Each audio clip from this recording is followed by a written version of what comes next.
You think you know your favorite movie characters, right? Think again.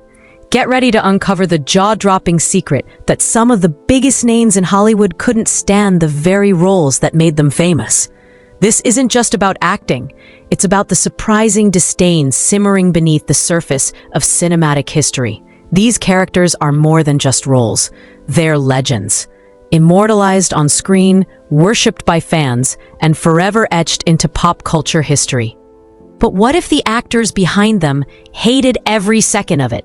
Behind the red carpets, the autographs, and the millions of adoring fans, some of Hollywood's biggest stars couldn't stand the very characters that made them famous. This isn't just about acting, it's about the shocking truth hidden behind the illusion of adoration. Take Robert Pattinson, forever known as the brooding, sparkly vampire who set hearts racing in Twilight. Fans idolized Edward Cullen, but behind the scenes, Pattinson called the role a stupid, ridiculous fantasy and even admitted to laughing during takes. The man who brought Edward to life couldn't stand him. Or Harrison Ford, the smuggler-turned-hero who defined Star Wars. Han Solo was cool, charismatic, and beloved by millions. But Ford? He spent years begging George Lucas to kill him off. The actor behind one of cinema's greatest rebels wanted out. And they weren't alone. For every fan who adored these characters, there was an actor rolling their eyes, cringing at their lines, or even drowning their frustrations off camera. So why did they hate these roles? And what does it mean when the people who brought our heroes to life couldn't wait to escape them? The answer lies in the dark side of fame, where success becomes a cage, and the spotlight feels more like a prison. What could make an actor despise the very role that made them a superstar? The reasons run deeper than you might think. For some, it was creative suffocation, trapped in a character they found shallow or absurd. For others, it was the crushing weight of fame, transforming their dream role into a nightmare. These weren't just petty gripes. They were full-blown resentment simmering behind the scenes, hidden beneath forced smiles and red carpet charm. Take Robert Pattinson. While millions of fans swooned over Edward Cullen, Pattinson openly mocked the character, calling him a creepy 100-year-old virgin stalking a teenager. He found the melodrama laughable, even admitting to improvising ridiculous line readings just to amuse himself between takes. In one interview, he scoffed, "I still don't understand why anyone took this seriously. The man who brought the world's most romantic vampire to life? He thought the whole thing was a joke." Then there's Harrison Ford, the legendary smuggler with a heart of gold. Except Ford himself saw Han Solo as nothing more than a walking cliché. He famously argued with George Lucas, insisting the character should die in Return of the Jedi, just to escape the franchise. "I kept telling him, Han's run his course. Let's put him out of his misery," Ford later revealed. The actor's disdain was so strong, he practically begged to be killed off.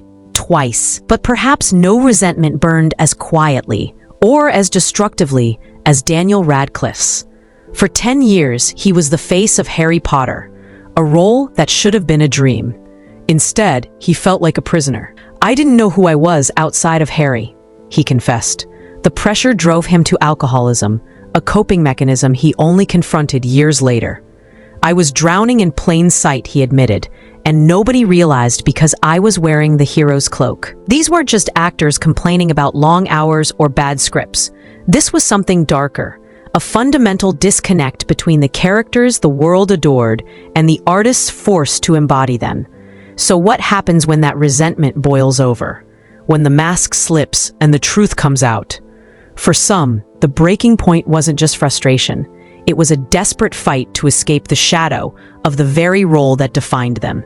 For some actors, the resentment wasn't just about the role. It was about what came after.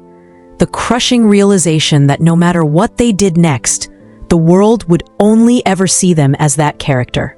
They weren't just playing a part, they were trapped in one. Their careers and identities forever defined by a role they never asked to be chained to. Mark Hamill didn't just play Luke Skywalker. He became him, and that was the problem. After Star Wars, Hollywood saw him as nothing but a Jedi, a hero frozen in time. I auditioned for roles, and directors would say, But you're Luke. Like I wasn't even an actor anymore, Hamill admitted. The man who helped define sci-fi greatness spent decades fighting just to be seen as something, anything else. Then there's Sean Connery, the original James Bond. He should have been on top of the world, but instead, he grew to despise the character that made him a legend. Bond was a bore, he once snapped, a cardboard cutout with a gun. The more fans worshipped 007, the more Connery felt suffocated. He quit the franchise twice, only to be lured back by massive paychecks. Each return a reminder that no matter how far he ran, Bond would always own a piece of him. But perhaps no story is as tragic as that of Macaulay Culkin.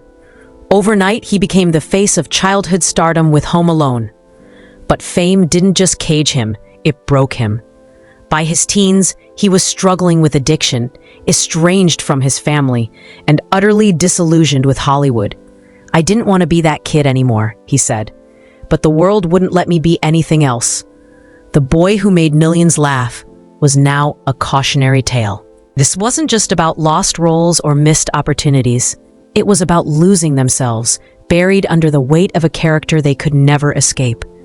And for some, the only way out was to destroy the illusion, no matter the cost. But what happens when an actor's frustration isn't just with fame, but with the art itself? Sometimes the hatred for a role wasn't just about fame or typecasting. It was about the work itself. The slow, soul-crushing realization that they were pouring their talent into something they didn't believe in. These actors didn't just resent their characters. They resented the scripts, the directors, even the very stories that made them stars. This wasn't just dissatisfaction, it was creative mutiny. Harrison Ford didn't just want Han Solo dead, he thought the character was being wasted. I'd argue with George Lucas on set, Ford admitted.